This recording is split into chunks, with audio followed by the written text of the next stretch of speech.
Okay, so the first thing I'd like to talk about is the expansion tank for the coolant. So the coolant is circulating through the engine, then circulating through the keel cooler, and then it ends up into the expansion tank through the overflow tube that goes up through the ceiling and down. But one thing you need to check here on a regular basis is the level in this tank. We don't want it to get too full. So if you'll notice here, there's a sight tube over here. This sight tube has two gate valves, one on the top, one on the bottom. Before every cruise, make sure those gate valves are open all the way, like that, and the one on the top is open. This will give you the most accurate level indicator of this expansion tank. And as you see it right here, it's about quarter tank right now. You can see the pink coolant there. So it's about this level right here. It's about 1/4 tank. You don't want it any higher than that, or it could overflow out the top of the tank. If it does, there's a catch for that. And this clear tube here is just simply an overflow from the top of the tank. I just put it in the fire bucket here, like that. And then just, if it does want to boil over for some reason, at least it's contained in that bucket. Also in that bucket is pre-mixed coolant.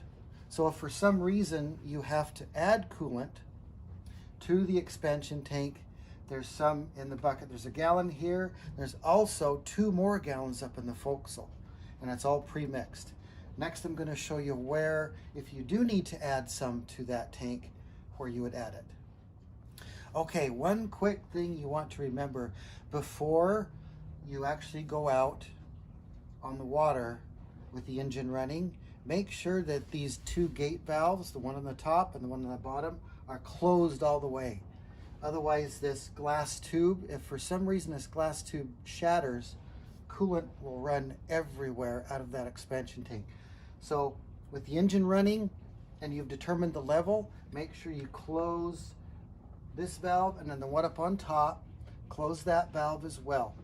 You can open them up after you're back in the dock, even if the engine's warm, to check your level, but do not have these open while the engine's running.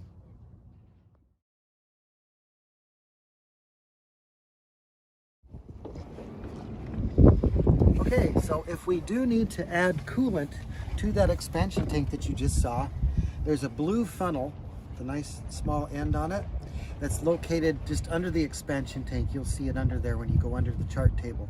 Also, there's a pair of pliers there in the chart table to take off this cap. Okay, so you want to unscrew this cap here, put the funnel in, and carefully pour your coolant premix in here. It might bubble out a little bit, but you should be okay. Just pour it in, and remember not to take it higher than about 1/4 to 1/3 of a tank at any given time. You don't want it much lower than that either.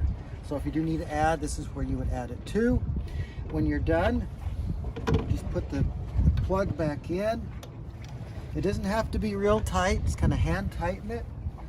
Take your pliers, give it a little turn, and you're good to go. Also, just remember again that you should, on those sight tube gate valves, make sure they're closed before you start the engine.